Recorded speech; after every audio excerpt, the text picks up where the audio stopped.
Les enfants sont heureux, sont avec leur père. Les oiseaux chantent. Et t'es allé reconduire puis t'es revenu?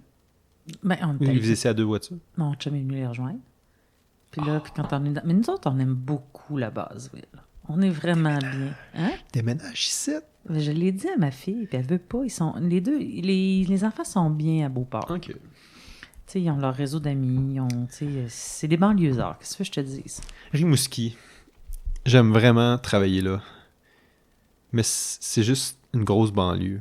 Ben, c'est Puis ça. ça me fait mal. J'ai mal à mon territoire. Parlant de territoire, non, tout de suite. Tu vas commencer ta balado avec ça. Ben, en fait, ça va sûrement faire partie. C'est trop bon pour qu'on l'enlève, mais oui, ça me fait mal au territoire quand je vois qu'on développe de même, puis que c'est pas dense du tout, puis que c'est juste c'est comme Beauport, là, mais c'est juste des quartiers avec des espèces de gigantesques maisons toutes pareilles, unifamiliales, puis ou en tout cas, parfois, genre des espèces de semi-détachés, puis ils font ça à l'infini, là. Puis toute la beauté de la ville, l'accès au fleuve, tout ça est perdu, puis aucun urbanisme, aucun service. En tout cas. Mais je suis d'accord avec toi. Ouais. Mais il y a une petite. Mais c'est ça doit finir par se développer. Là, Non, mais il y a une mais... petite rue marchande que je Ouais. trouvais sympathique, là, derrière le conservatoire. Là. Ah, Puis tu parles à Rimouski, toi? Rimouski, Ok, je pensais ouais. que tu parlais. Oui, ben ça, c'est le centre-ville. Le centre-ville est bien. Ben, moi, c'est C'est ça. là que je vais vivre. Là, tu sais. Fait que- non, mais tu sais, c'est pas complètement désespéré. Là. Non, c'est ça. Moi, j'ai un petit côté. Je pensais que tu voulais dire à Beauport. Mais il y a sûrement, Ben, il y a un c'est sûrement centre-ville fait. il y a un c'est centre-ville ça. à Beauport. Il y a des centres. En fait, Québec est une ville de villes fusionnées. Fait qu'il y a un mini Ouais. centre-ville à Sillery. Historique, tu veux dire. Oui, c'est ça. Il y a Ok. un mini centre-ville à Sillery avec, Avec la une rue Magloire, église, puis... ouais. c'est ça, puis il y en a, tu sais, t'en as à Saint-Sacrement, puis t'en as dans Montcalm, puis t'en as, tu sais, Ouais. je veux dire, on se promène, puis on passe de mini-centre-ville à d'autres, c'est tout petit, mais tu sais, t'as chacun des rues... Ben, c'est qu'ici, t'as pas besoin de char pour te rendre d'un centre-ville à l'autre. C'est Non, comme c'est ça. Là, puis pour les gens dans le noir, mais on est dans Saint-Jean-Baptiste, là, ici. Mais c'est ça. C'est ça qui... Parce que il y a plein de beaux secteurs au Bas-Saint-Laurent, tu sais. Je veux dire...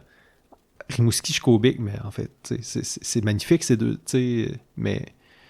En tout cas. Puis à l'intérieur de Rimouski aussi, il y a plusieurs centres-villes. Ça, les gens ne le savent pas, mais Nazareth, Sacré-Cœur. Tu Pas vraiment. Non, ben, je suis allée faire de la musique de temps en temps, là, fait que tu vois que... Mais quand même, tu connais le conservatoire. Hein? Oui, parce que je suis allée faire de la musique de temps OK, en temps. mais t'as pas... Pour J'ai une pas période vécu, prolongée, non, tout à été fait. là-bas, OK. Non, mais par contre, j'ai vécu au Lac-Saint-Jean. Oui, t'as été directrice de santé publique. Oui, du pas Lac-Saint-Jean. longtemps. Puis, mais mon chum est de Roberval.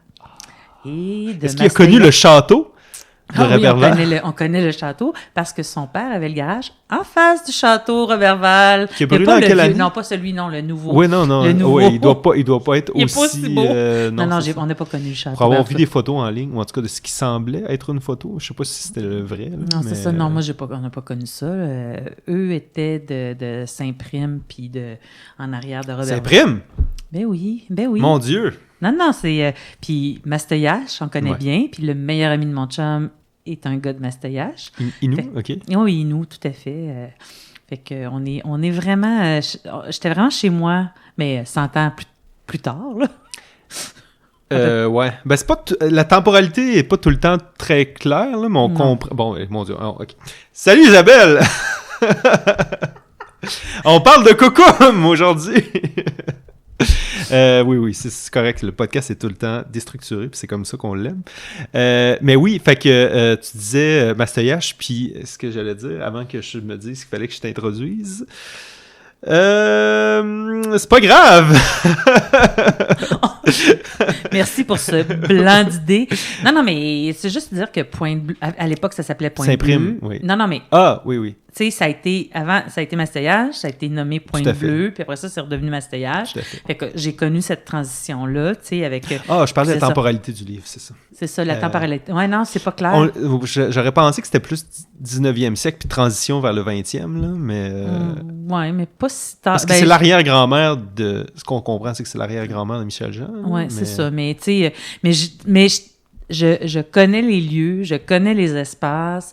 Ben, je connais le Piekogami. Tu sais, on connaît ça. Tu sais, Tu vivais à... Ben moi, je vivais à Alma, mais mon chum vient de Roberval. C'est ça. Puis on avait un chalet à Saint-Prime. Puis mon beau-frère vit à l'entrée du village de Mastoyache. Et donc, tu sais, il y a tout... c'est mon univers. Donc, il y a une appartenance particulière. J'avais juste hâte de te le raconter, ça, parce qu'on n'a pas le droit de se parler des livres qu'on lit jamais avant la balado. Très sévère sur ma règle. Fait que c'est ça, fait que j'avais juste hâte de te raconter ça. Ouais. Le balado, il va me corriger tout le long. Mais tout ça pour dire que j'étais comme chez moi, mais quand j'ai lu le livre, j'avais aussi ça, tu sais, la rivière Péribonka, tu sais, toute la question de l'embouchure, toute la question de la... Tu sais, puis moi, j'ai fait j'ai fait 3 urgences, là, autour du lac. Là. Quand tu étais médecin... Quand j'étais médecin. Mais j'ai commencé... Médecin de famille, oui. Ouais, j'ai commencé comme médecin de famille à Alma, mais tu sais, j'allais faire du dépannage. Puis quand tu étais directrice de santé publique, c'était après avoir terminé? C'était 4 ans plus tard, là. Mais tu as été médecin de famille, tu es retourné faire ta spécialité. Puis après ça, je suis retournée 1 an. Comme directrice de santé publique. Oui, ben en fait, comme médecin spécialiste. Puis la journée où j'ai commencé, on m'a dit tu prends la direction par intérim. Bravo. Ça a été ça. Félicitations pour ton diplôme. tu parlais de l'entrée en pratique qui est difficile, mais c'est sûr que si on commence comme directrice de santé publique, c'est sûr que ça rajoute un petit niveau de difficulté. Avec un bébé que j'allaitais. Oui. Ouais. C'est ça. Fait que Coucoum, publié en 2019. Oui, pas si longtemps. Chez Libre Expression. Oui, c'est ça. Ben, il n'y a pas longtemps, mais en même temps, j'étais comme... Ben, je n'avais full entendu parler parce que ça a été un hit médiatique, puis tout le monde en a entendu parler pas mal. C'est une lecture obligatoire maintenant dans le programme collégial, là, puis même au secondaire. Moi, ma fille... c'est le fun. Moi, c'est ça. J'ai mes 2 plus vieux qui l'ont lu au cégep, mais ma plus jeune l'a lu cette année. Puis là, c'est drôle parce que j'en parlais, puis je me préparais. Puis là, ma fille a dit « Non, c'est pas ça, maman. Là. Tu mélanges les histoires. Là. C'est pas ça, maman. Tu mélanges les histoires. » Puis c'est bref, les autres publications. Fait que c'est ça. Fait que non, j'ai 3 experts à la maison de Coucoum. Fait que, tu sais, là, j'ai vraiment mon syndrome d'imposteur parce que mes enfants l'ont analysé. Ils m'ont dit, pu venir participer. J'aurais tellement dû. On a 4 micros, là. Ouais. Désolé, mes enfants. Ils écouteront l'épisode. Ils pourront dire s'ils sont d'accord ou non avec nous. Ah ben ma fille n'était pas toujours d'accord avec moi cette semaine. T'en as parlé déjà. Ok, toi, t'as déjà pré-enregistré le podcast avec d'autres personnes. Là. Mais j'aime ça en parler, puis j'ai pas le droit de t'en parler avant le podcast. Comme si j'envoyais la police chez vous, tu sais, pour te museler. Là. Non, tu mets fin aux échanges. Non, mais je te le dis, là, on peut pas en parler. Il faut que ça soit authentique quand on se parle au niveau lors de l'enregistrement. OK, fait que publié par Michel Jean, qui est Inou, mais aussi accessoirement journaliste à Radio-Can. C'était pas sa première publication. C'est pas LCN? Ben c'est peut-être... non, mais c'est pas grave. On va demander à Wikipédia. C'est moi qui ai mêlé. Michel Jean. Attends, j'avais ouvert sa page tantôt. OK, moi, pour les auditeurs, je n'ai pas la télé. Donc, ça se peut que je sois complètement dans le champ. Je fais partie de ces gens-là qui ne savent plus écouter la télé. Mais il s'est promené entre TVA puis Radio-Canada. Il a fait les deux. C'est probablement que quand je me suis débranché de la télé, il était à l'autre poste. Ouais. Et peut-être que quand vous nous écouterez, il sera ailleurs. Tout à fait. C'est pas important. Non. Mais bref, journaliste. Puis, c'est ça, c'est pas son premier livre. J'avais vu qu'il en avait quand même publié plusieurs. Mais moi, c'est le premier dont j'ai entendu parler là, par rapport à lui. Parce qu'il avait été... je pense qu'il avait beaucoup écrit sur le fait qu'il était envoyé spécial à l'international. Puis je pense qu'il faisait des récits de voyage en lien avec ça. Puis finalement, en 2019, paru Coucoum. Résumé très simple, mais quand même, c'est un livre... je pense que ça résume assez bien. Là. Finalement, on raconte l'histoire. Coucoum veut dire grand-mère en langue Inuaimum. Là. Puis, finalement, on raconte l'histoire de son arrière-grand-mère, Almanda Siméon, qui a grandi, qui est une blanche, mais qu'on comprend finalement, en tout cas, bref, qui est orpheline, élevée par son oncle et sa tante, qui sont finalement pas vraiment son oncle et sa tante non plus, mais élevée à Saint-Prime, justement, pas à Pointe-Bleue, à Saint-Prime, autour de Pequawakami, le lac Saint-Jean, et tombe en amour avec dès l'âge de 15 ans, tombe en amour avec un jeune Inou qui passait pas loin de la terre agricole où elle a été élevée. Le mari va vivre avec lui, comment dire, en fait... adopte un mode de vie Innu dans les années au 19e siècle, là, donc avec un mode de vie traditionnel, nomade, qui remontent la rivière, vont chasser durant l'hiver, reviennent l'été pour vendre les peaux. Vraiment, là, c'est ça, comme mode de vie traditionnel autochtone. Et on la suit, dans le fond, dans son aventure, dans sa transformation, puis c'est aussi une façon de nous accompagner dans la culture Innu, avec une fin qui est plutôt dans le basculement du mode de vie Innu au mode de vie occidental forcé pour les peuples autochtones, qui a eu lieu au Canada. Puis on raconte aussi l'histoire dans la sédentarisation, les pensionnats. Puis voilà. T'as-tu d'autres choses qui t'ont frappé dans l'histoire? Ben, ça reste une vie idéalisée, là. Moi, je me suis posé plein de questions opérationnelles, là. Tu sais, je veux dire... ça t'a donné envie d'aller vivre à moins 40 dans un tipi? Dans une tente, dans une tente avec plein de fourrures. Ça avait l'air quand même confortable. Hein? On comprend comment le lit est fait, on comprend comment les fourrures sont étalées, mais j'avais plein de questions en disant, oui, mais... pour avoir fait du camping d'hiver, il y a quand même des enjeux. T'sais. Puis moi, je trouvais qu'on était vraiment dans une vision idéalisée, mais sympathique, avec des traits culturels, toute la question du bien, de la non-possession,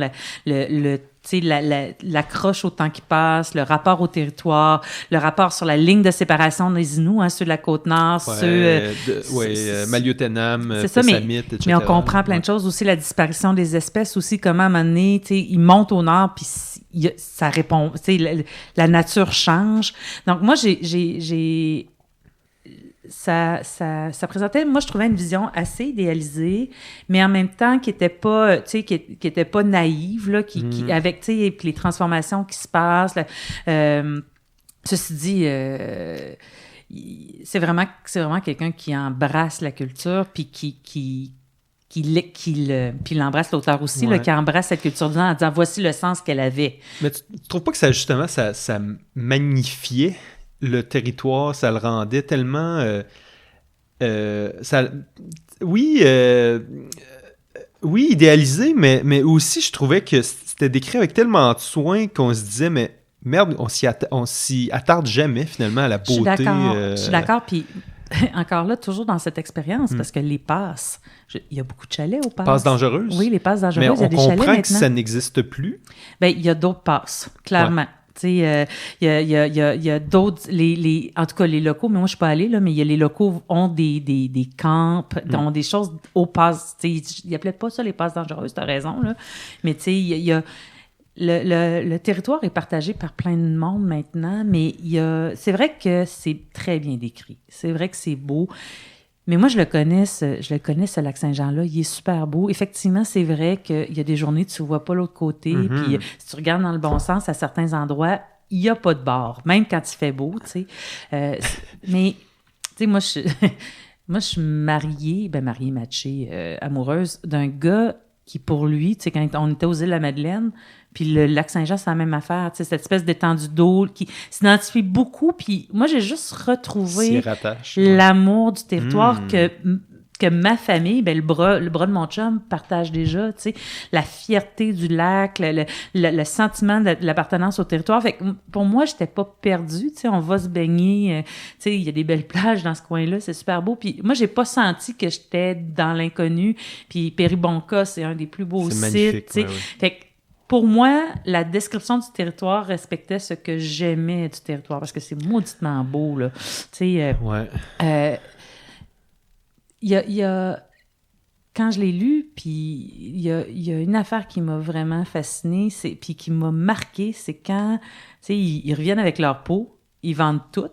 Puis là, ils font rapport à l'argent. Le rapport à l'argent, tu sais. Puis là, ils le brûlent en 3 jours. Puis là, on leur dit, tu fais pas d'économie, tu t'achètes rien. Non, ça sert à rien. On est autosuffisant. Ouais. Moi, ça, c'est la passe du livre qui m'a le plus touchée, parce qu'on est en 2025. Puis ce rapport à l'argent, ce rapport à notre dépendance, tout ce qui est transactionnel, j'ai vu dans ce livre-là en disant, OK, non, ça fait pas si longtemps. Mais c'est un livre sur le sens de la vie, finalement. Ben, c'est ça.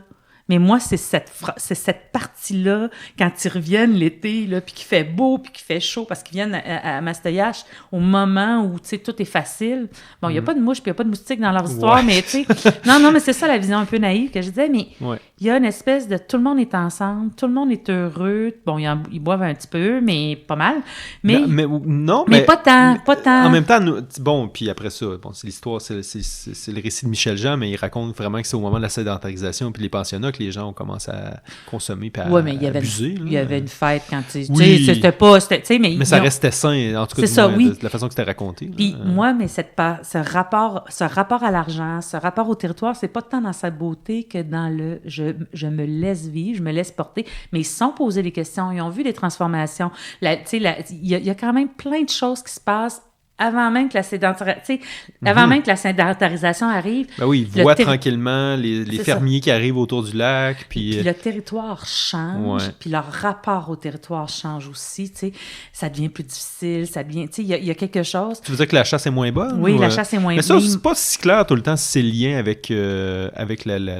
Ben, ils se posent des questions. Destruction faite par les Blancs. Là, mais c'est pas dit comme ça non plus, je suis assez d'accord, mais il y a... Ben moi, je le voyais comme le rapport au territoire change. C'est peut-être des changements normaux, mais ils se questionnent, mais leur identité aussi change.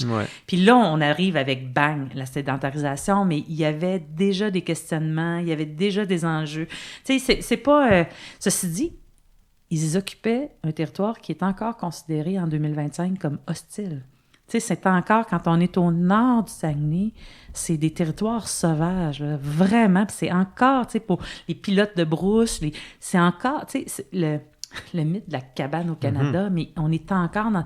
Et ils le possédaient. Mais tu trouves pas que la façon que c'est raconté, il y a un peu... Moi, j'ai beaucoup senti la solastalgie, tu sais, la sensation de perte constante. Puis oui, l'hostilité, mais en même temps... Tu sais, on parlait des passes. Moi, je trouve qu'elle il, à travers sa grand-mère, nous raconte une époque révolue, puis un territoire perdu, mais magnifié. Qu'il maîtrisait, ce que je voulais dire, c'est qu'il le maîtrisait, ce territoire-là. Il ne le maîtrisait pas. Je veux dire, il maîtrisait, il le connaissait. Il vivait dans un cycle qui était soutenable. C'est ça, moi, que je trouvais qui... Mais je pense qu'on dit la même affaire. Oui. C'est ça, mais... il y avait les connaissances, les compétences pour survivre à l'intérieur. Voilà, c'est ça qu'on veut dire par maîtrise. Mais je pense pas qu'il y avait un sentiment de domination, au contraire. Non, je parlais pas de ça. C'est tout l'inverse qui est... Ils connaissaient, puis ils faisaient corps avec le territoire, avec ses espèces, avec... Tu sais, on sent qu'ils sont en contrôle. En symbiose. En symbiose, c'est ça. Puis qu'Almada est heureuse de vivre là-dedans. Ça vient la chercher, ça vient la porter. Bon, des fois, elle attend longtemps en passant. Là. En fait, c'est drôle, hein, parce que moi, ce que j'ai remarqué dans le livre, c'est que le rapport au temps se modifie plus l'histoire avance, en fait. C'est qu'au début, là, il se passe comme dans les 150 premières pages, je pense qu'il se passe genre 5 ans.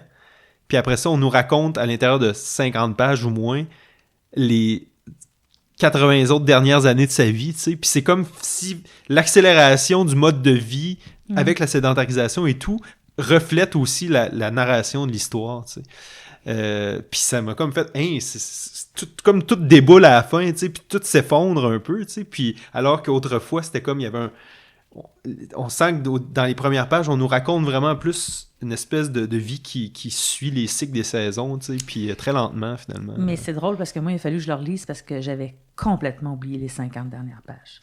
Complètement, j'ai fait un... Ben oui, mais moi, j'oublie plein d'affaires. Mais c'est parce que, me semble, c'est drôle, c'est plus l'inverse. Je trouve que c'est plus... Les 150 premières, c'est comme plus des moments de la vie en nature, tu sais, qu'ils se... Mais je pense que c'est ça dont j'avais besoin. Ils tannent les peaux, ils vont chasser, puis ils se racontent des histoires. Puis c'est super intéressant, mais je dis juste qu'après ça, c'est comme vraiment des éléments de narration de, bon, la drave arrive, les pensionnats, elle va voir Maurice Duplessis pour faire un trottoir dans son village. Oui, c'est ça, tu sais. Puis après ça, on nous raconte finalement que, bon, il y a une mise en perspective avec l'histoire de Michel Jean, puis sa grand-mère, tu sais. Mais j'avais même, parce que je l'ai relu, là, pour une fois, je l'ai relu. Après, je l'ai relu, mais j'ai relu tout le temps. Tu fais toujours tes devoirs. Là. Mais des fois, je tourne vite les pages. Non, mais tu sais, j'invite les lecteurs à deviner dans quel ouvrage. Donc... On n'a pas eu tant d'épisodes avec ça encore ensemble. Hey, c'est notre premier épisode. Excuse-moi, Dieu. Je pense qu'à soir, les deux, on est fatigués et on sort du coq à l'âne, mais c'est notre premier épisode post-publication du podcast. Ben oui, félicitations. Il l'est maintenant. Oh, ben merci, mais c'était plus. Ben oui, bravo. Non, mais pour en revenir à. Tu sais, je l'ai lu, je l'ai dévoré, je l'ai aimé, mais je ne me souvenais plus ni de l'histoire de Duplessis, ni de l'histoire. Puis. Je me suis posé la question quand je l'ai relu cette semaine, puis l'histoire de Duplessis, là, quand même, tu sais, elle s'assoit dans le bureau, puis tant que je le vois pas, je pars pas pour démontrer la force de caractère d'Almada. Mais moi, j'ai complètement oublié ça. Penses-tu que ça pourrait se faire encore, tu sais, mettons, tu vas t'asseoir dans le bureau de François Legault? En fait, on peut-tu? Il y en a qui font des sit-ins. S'asseoir dans le bureau de François Legault, on a le droit de faire ça comme citoyen, mettons? Peut-être pas à l'Assemblée nationale, parce que c'est métier dans les bureaux de comté. Là, on en a, puis tu as des équipes de comté, mais maintenant, il y a des équipes. Tu n'aurais pas l'agente administrative qui dit « Attendez, il va finir par passer. » Il y aurait quelqu'un pour prendre un rendez-vous, il y aurait quelqu'un pour t'organiser, mais je pense qu'il y a des accès qui se donnent. Là. Pour en revenir à mes idées principales, la raison, je pense, qui fait que j'ai oublié, c'est que l'histoire des pensionnats, on la connaît. Ouais. On la connaît, puis ce bout-là, parce qu'il y a quand même une narration de vulgarisation. Même la vie en nature est assez vulgarisée. Quand je disais un peu naïve, un peu... Tu sais, moi, j'avais des questions opérationnelles, mais tu sais, elle est romancée, mais elle est aussi... Tu sais, je pense que c'est un livre qui se voulait un pont entre les allochtones et les autochtones. Moi, j'y vois une vertu très pédagogique. Je pense que c'est pour ça que c'est enseigné aussi dans les cours, dans les cours de nos enfants, de mes enfants. Là.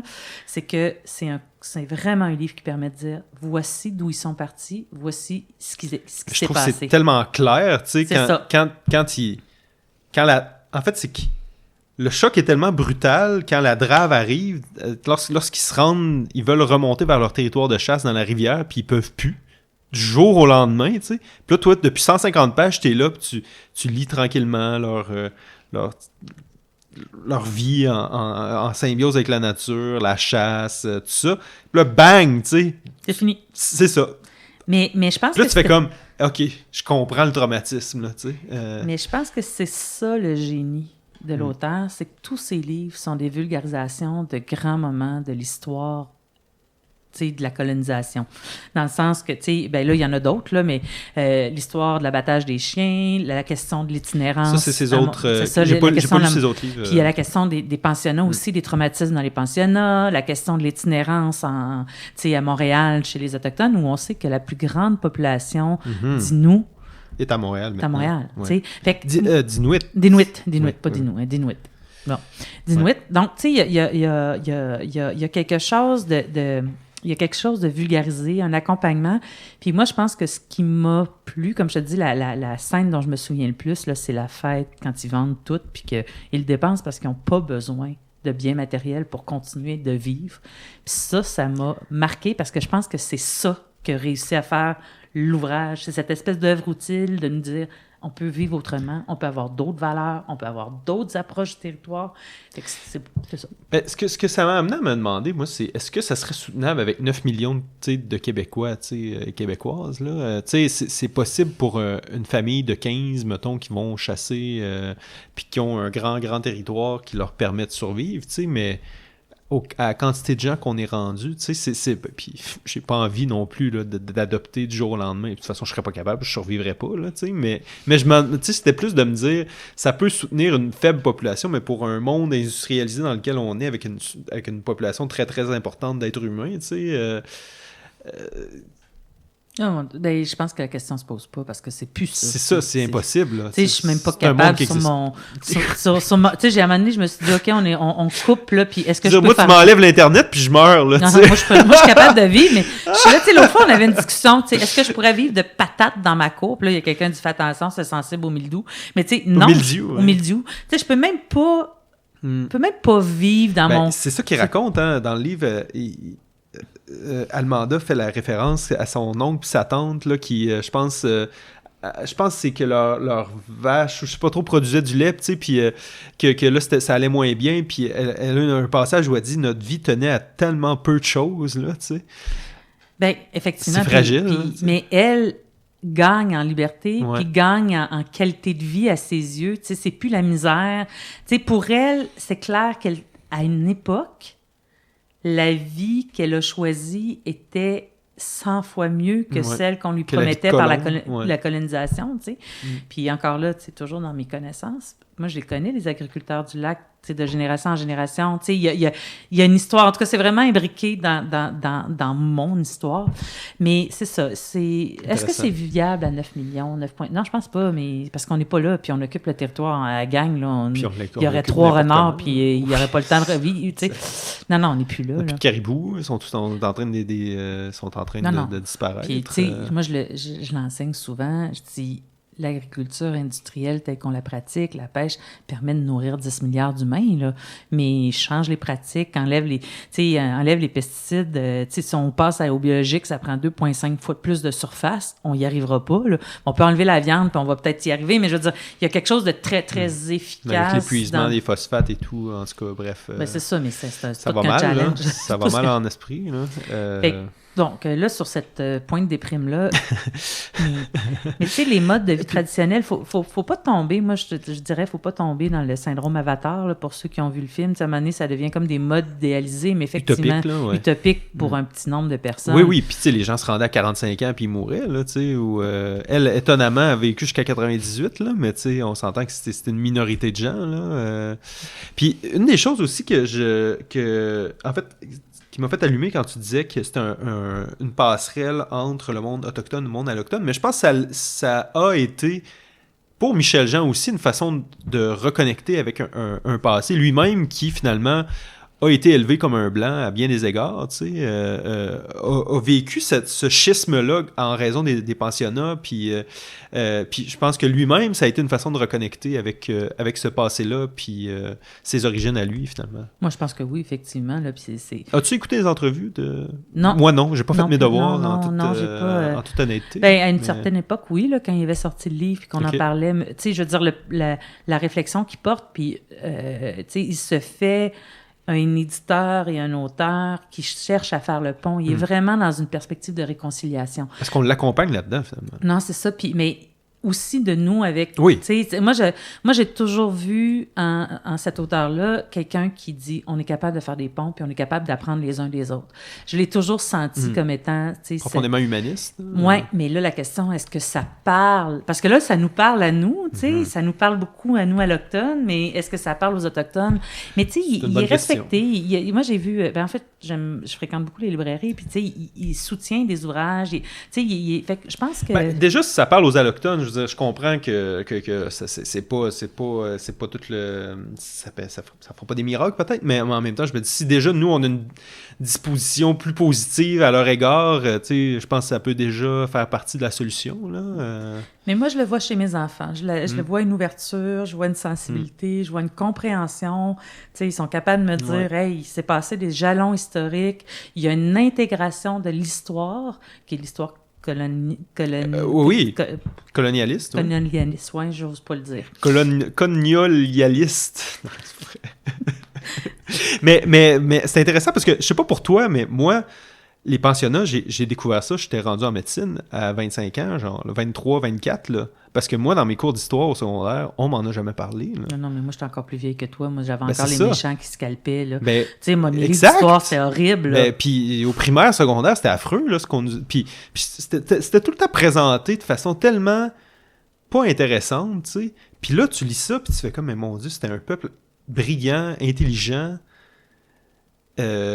tellement sage, avec des rapports sociaux bien plus avancés que les Blancs, là, qui traitaient les femmes comme des chameaux. Puis, non, mais tu sais, puis là, tu lis ça, puis tu te dis, mais mon Dieu, à quel point on était cons, tu sais, comme...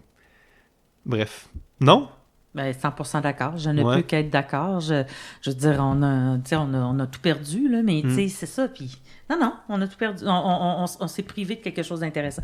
Mais, tu sais, encore là, ça, c'est l'histoire qu'on nous a enseignée. Mais, tu sais, les trappeurs étaient en symbiose. On sait dans l'histoire que, tu sais, il y avait... Les chasseurs des bois, les coureurs des bois? Les coureurs des bois, tu sais, on sait qu'il y avait une coexistence positive de gens qui partageaient le même mode de vie. Là. C'était pas que les Autochtones qui vivaient dans le bois, qui survivaient, qui appréciaient. Tu sais, il y avait une réalité partagée. C'est cette histoire-là qu'on n'a plus.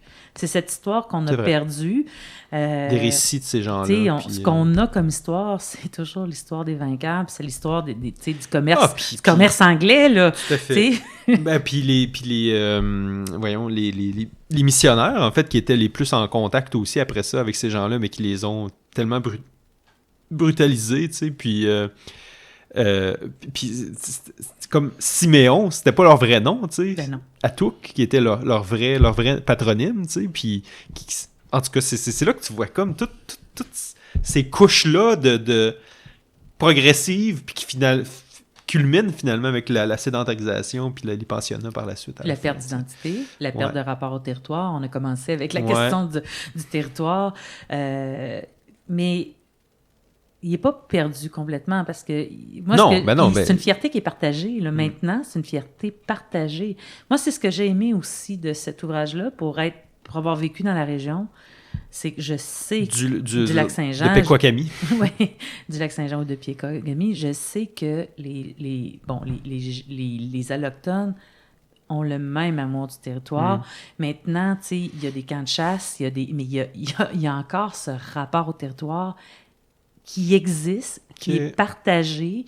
Il y a vraiment, là, il y a moi, je l'ai vu, tu sais, puis quand on parle d'immenses projets d'éoliennes en ce moment, tu sais, puis c'est le droit de traverser, mais autant des Autochtones que des Allochtones qui est menacé. Ce rapport au territoire-là est enchâssé.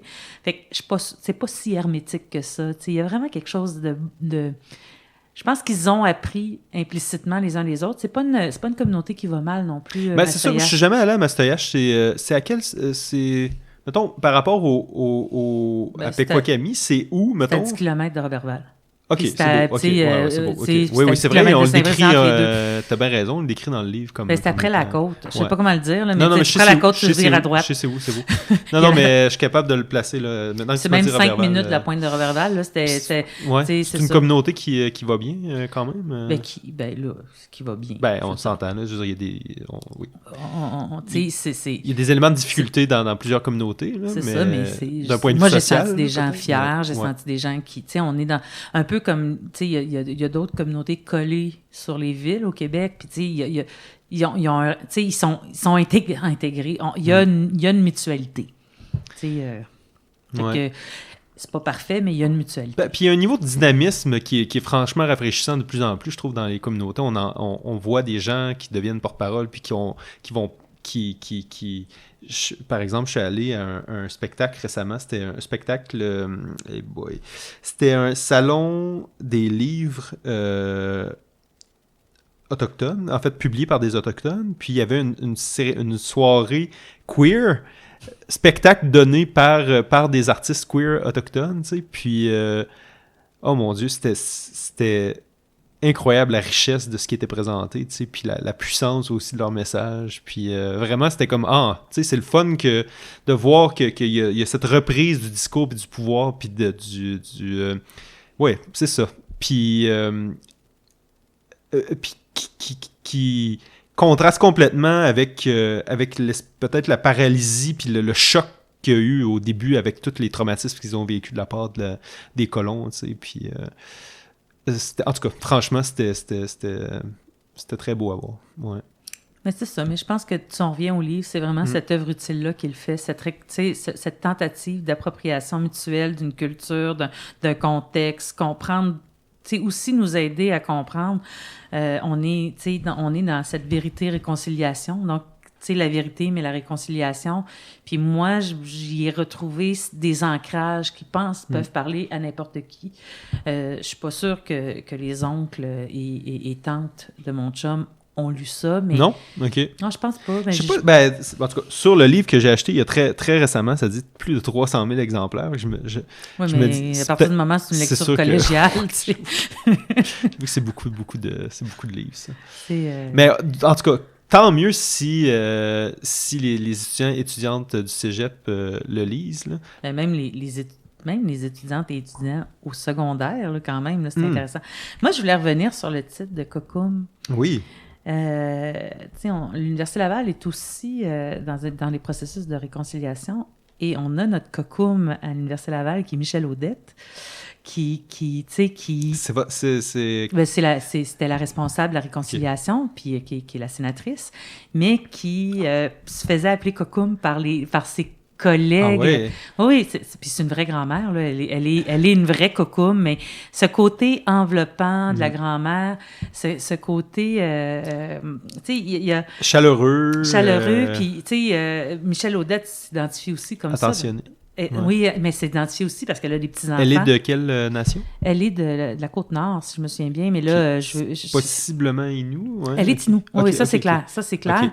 Okay. Ça, c'est acquis, puis elle fait tu sais, on voit ses montées au nord, ses montées dans la nature, tout ça. Fait qu'il y a aussi une recherche identitaire, puis un retour à la nature dont j'ai la chance que je peux partager. Elle partage ça sur Facebook. C'est pas une personnalité publique, mais elle nous partage les perles, elle nous partage les pèlerinages l'été avec sa famille, dans la nature. Il y a quelque chose de très, très beau et elle est une COCUM.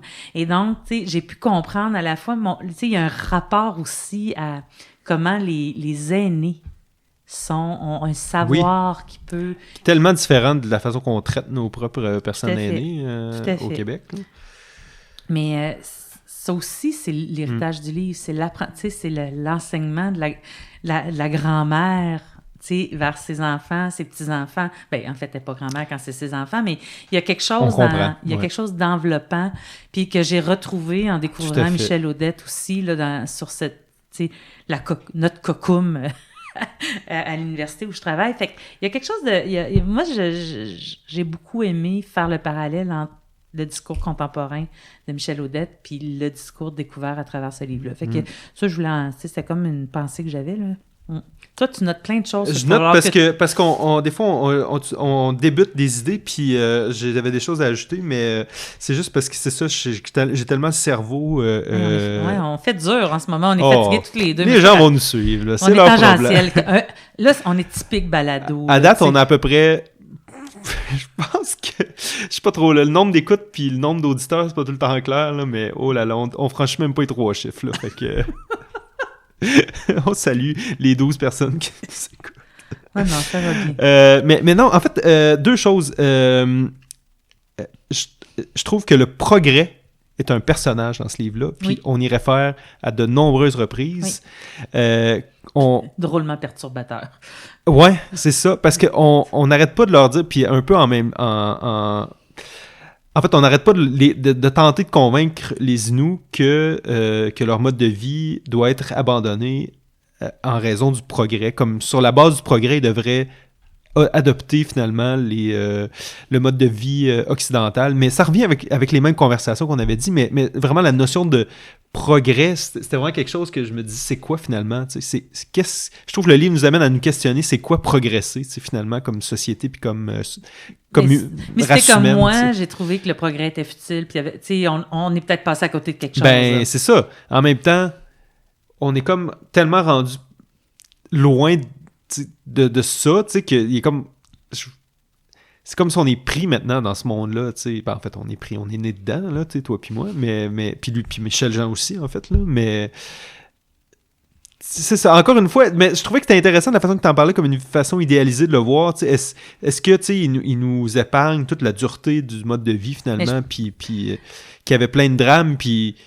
C'est comme s'il nous présentait le mode de vie nomade aussi comme un mode de vie sans conflit, tu sais, jusqu'à un certain point, tu sais, y avait-tu parfois de la violence, tu sais, c'était quelque chose qui est pas clair dans... En fait, ça m'a amené des questionnements, peut-être que c'est le cas. Ouais, mais...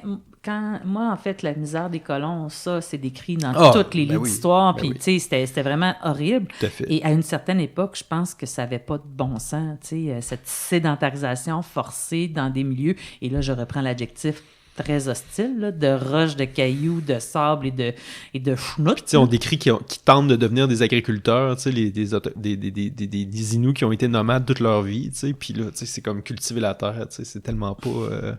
Mais pourtant, il y en avait qui cultivaient la terre, là, tu sais, les Wendat cultivaient... Oui, mais c'était des peuples sédentaires, là, c'est ça. Versus les Inuits, qui, en tout cas de ma compréhension, qui étaient nomades. Là. Mais c'est ça, mais non, pour en revenir, il y a une époque où les les Autochtones, les Inuits n'avaient rien à envier aux colons. Ça faisait pas de sens, cette vie-là. Cette vie-là n'avait aucun sens. C'est juste que ça a changé sur un flip. Comme tu dis, le temps s'accélère. Mais ça a changé à une vitesse folle. Là. Puis le temps s'est accéléré. Tu as raison, là, tu l'as dit tantôt, puis on est vraiment dans cette bascule-là. Puis la narration aussi. En tout cas, c'est vrai, j'ai vraiment trouvé ça intéressant de ce point de vue-là. Puis en fait, l'autre affaire que je m'étais noté, c'était comment tu avais trouvé le style, justement, de l'auteur dans son écriture? Alors, je vais te dire de quoi. C'est fantastique, c'est facile à lire, c'est clair, c'est limpide, c'est absolument pas alambiqué, c'est très descriptif, c'est des phrases courtes. C'est un chapitre court. Des chapitres courts. C'est une lecture qui nous porte. Ça se lit rapidement. Et facilement. Mais tu vois, tu m'avais dit 3 heures, ça m'a pris pas mal plus que ça, moi, le lire. Mais je lis lentement, moi. OK, non, mais peut-être pour ça que j'ai oublié les 50 dernières pages aussi. Mais moi, je fais juste ça, lire à longueur de journée. À un moment donné, je deviens bonne, là. Mais tu sais, il y a une efficacité d'écriture. Puis il y a beaucoup d'auteurs québécois et d'autrices québécoises qui ont cette efficacité d'écriture. Hein? On a comme on a 2 vagues au Québec. Là. On a la vague... là. Kev Lambert, que c'est comme des phrases qui finissent pas de finir. Non, mais ça m'aide à m'endormir le soir, c'est parfait. Mais je veux dire, on a cette... Qui vient d'ailleurs de Roberval, on le salue, ou en tout cas de la région. Oui. Mais on a donc ces auteurs qui ont un style, qui versent dans la poésie, mais dans la qui essaient de transcender. Notre dernier livre, c'était Sébastien Dulude, Amiante, on est complètement ailleurs. C'est ça. Alors que là, on est dans une prose très descriptive, simple. Mais moi, je pense que c'est l'idée aussi. Si tu veux vulgariser, il faut que tu sois accessible. Ici, il y a un effort. Je me suis posé la question... Tu veux m'interrompre, mais vas-y. En fait, c'est que je me suis demandé aussi si ça représentait peut-être le mode d'expression de certains, d'une culture, en fait, de certains peuples autochtones, qu'on est moins dans l'espèce de sur-émotionnalité des Blancs, tu sais. Ouais. J'essaie de lire plus autochtone. Moi, j'essaie de me sensibiliser, puis en fait, je retrouve cette simplicité descriptive-là dans beaucoup d'ouvrages. Tu sais, on est à dire dans une langue qui n'est pas la nôtre, donc on le dit simplement et clairement. Tout à fait. Et donc, j'ai retrouvé ça, mais j'ai trouvé, tu sais, en fait, j'ai lu Naomi Fontaine, je pense que c'est ça, c'est d'une simplicité aussi, c'est très criant de vérité, mais sujet, verbe, complément, là. Puis, tu sais, c'est très descriptif, puis il n'y a pas d'hésitation, puis les émotions sont pas, tu sais, sont brutes, là. On est très, tu sais, j'étais comme ça, je suis là, je suis comme ça. Et on retrouve la même écriture. Je me suis demandé si c'était parce que c'était une appropriation puis une intégration dans la littérature. Il y a peut-être une évolution aussi, là. Puis là, je commence à basculer, là, je suis vraiment à la pire des commentatrices de balado sur la littérature parce que là, je commence à voir une bascule. Dans les traductions, dans la littérature autochtone traduite, là, parce qu'il y en a beaucoup en Colombie-Britannique, il y a un petit peu plus de poésie, de prose complexe, il y a un peu plus d'allusions, un peu, tu sais, il faut deviner, savoir lire entre les lignes, que j'ai pas encore retrouvé, mais j'en ai pas lu tant que ça. Mais là, j'ai acheté au Grand Marché, il y avait une table là, d'une maison d'édition autochtone, puis j'ai acheté. Puis un des 3 livres que j'ai lus, j'ai fait « Oh! On n'est plus dans cette espèce de descriptif narratif. » Tu sais, genre, j'ai quelque chose à vous dire, là, puis c'est carré. Tu sais, carré, c'est pas carré, mais c'est simple. Non, puis Michel Jean, quand même, je comprends ce que tu dis par rapport à la langue, mais c'est sûr que lui, il était élevé en français malgré tout. Là. Puis les Nouaïmoum, je sais pas s'il le parle, mais je pense pas, non, c'est ça. Il dit dans le livre que... ça s'est comme perdu. C'est ça. Mais je comprends par contre que ça peut être un choix aussi, tu sais, puis ne serait-ce que... Moi, c'est le premier contact entre Almanda puis Thomas. C'est comme... Je l'ai regardé... Puis là, attends, j'ai l'extrait quelque part. C'est page 21. Nos regards se sont croisés. Il n'a pas souri et je n'ai pas eu peur. Point. Puis là, tu fais comme, OK. Tout de suite, ils sont dans le silence, les deux, mais ils sont bien, tu sais. Puis tu comprends comme tout... Tu sais, dans nos modes d'expression occidentaux, il aurait fallu absolument parler, tu sais, puis échanger des phrases et tout. Puis alors que là, c'est juste, on se regarde en silence, puis il y a des messages qui se passent sans même qu'il y ait de nécessité d'échanger des paroles, tu sais. Là, je cherchais, c'est ça, c'est Naomi Tu l'as Fontaine. lu? Non, je cherchais le nom tantôt. Je pensais que tu l'avais lu peut-être Non, je l'ai pas lu. Celui-là, je l'ai lu papier parce que je l'avais déjà papier, puisque il a fait... Tu l'as lu en quelle année, la première fois? Il y a 4 ans, 4-5 ans. OK, fait qu'au moment de sa publication, ou presque. Non, j'ai lu pendant la pandémie. Okay. C'était pendant la pandémie. C'était à un moment donné, on avait besoin. Mais c'est ça, mais cette efficacité que tu viens de décrire, c'est ça que j'ai retrouvé. Puis, ben, en fait, je cherchais Naomi Fontaine, puis j'avais l'impression que je l'avais débaptisée. Fait que je voulais juste être sûre que je l'avais pas, je me sentais mal. Mais donc, non, puis elle aussi écrit avec cette même efficacité-là. Il y a quelque chose dans l'écriture, mais à suivre. C'est peut-être parce que... Est-ce que c'est une question culturelle, parce que ça se vit comme ça, ou est-ce que c'est, on est à débuter, on débroussaille une nouvelle littérature, c'est émergent, là, et donc on n'a pas besoin de tous les flaflas pour dire nous sommes dignes de la grande langue française. Mon Dieu, tu sais, en tout cas, moi, ce que je pense que c'est tout l'inverse. Je pense que pour faire de la grande littérature, il faut juste être soi-même. Puis je pense que là-dessus, c'est vraiment c'est de réussi. La belle écriture. Comme je te dis, moi, puis c'était fluide. Là, puis, fluide et descriptif à la fois. Il y a quelques petites choses, personnellement. Moi, il y a juste eu à quelques endroits des passages où, par exemple, il décrivait la perception d'Almanda de Thomas. Disait, tu sais, maintenant, je pense, il amène des outardes au début, là, tu sais, puis il en fait cadeau, puis là, il écrit, par exemple, « Cela démontrait la grande générosité de Thomas ». Puis moi, ça, ces espèces de phrases-là dans les livres, ça m'énerve tout le temps, parce que je me dis, si tu veux me montrer que le personnage est généreux, fais juste me montrer qu'il est généreux, puis je vais être capable. Les fils vont se toucher dans ma tête pour faire ces... Fait qu'il y a eu à quelques endroits ça, mais c'est peut-être la seule chose, parce que le reste, je suis d'accord avec toi, puis je trouvais que c'était... Ouais, moi, je lui ai pardonné. Effectivement, t'as raison. Ben, en fait, c'est drôle parce que moi, j'ai aucun talent pour l'écriture, puis je trouve que ma plus jeune a un talent extraordinaire, mais c'est parce qu'elle n'explique rien. Elle ne fait que d'écrire. Donc, elle a des textes qui sont fantastiques, et ça, c'est un talent. Je pense que Michel Jean l'a. Oh, je veux dire, on va y pardonner. Indéniable, c'est indéniable. On va pardonner. Puis, oui. Moi, je vais dire, c'est peut-être une erreur qu'a laissé passer son éditeur. Tout à fait. Parce que d'habitude, l'éditeur va corriger ça, va voir ça. Tu sais, des fois, il y a des petits resserrements. Non, c'est ça. Parce que ma comparaison avec ça, en fait, peut-être le moment depuis le début du podcast où j'ai vraiment chialé là-dessus, c'était lors des Chevaliers d'Émeraude. On est pas du tout au même endroit que les Chevaliers d'Émeraude. Kokoum est de très loin meilleur. Là. Je veux que ça soit clair, tout ça. Mais je le mentionne pas quand même. Oui, non, c'est un très bon... C'est un livre facile, tu sais. Mais c'est ça. C'est un livre qui fait le pont, on l'a dit tantôt, qui fait le pont entre des cultures, entre des époques, dans une tradition. Je pense que c'est un livre qui décrit très bien le territoire. Je pense qu'il faut, tu sais, à tous à nos 13 auditeurs qui pourraient avoir le goût d'aller au lac Saint-Jean ou au Pied-Kagami, c'est le temps de... Tu sais, il faut lire ce livre-là parce qu'on va voir le territoire autrement. Moi, il me... Ça donne envie d'y aller, hein? Mais moi, j'ai compris la fierté de mon chum. Ouais. Puis ça, c'est quelque chose qui est partagé. Tu sais, quand on dit qu'il faut bâtir sur nos points communs, hey, tu sors pas le lac Saint-Jean ou le Pied-Kagami d'un Janois ou d'un Inou. Il n'y a aucune chance. Là. Puis dirais-tu que c'est ça, ce rapport-là, au Québec, on l'a peut-être jamais eu ou perdu ou... Est-ce qu'on fait vivre notre territoire tant que ça dans notre littérature, dans nos éléments de culture? Puis on est tout le temps là à chialer qu'on déteste l'hiver, tu sais, puis...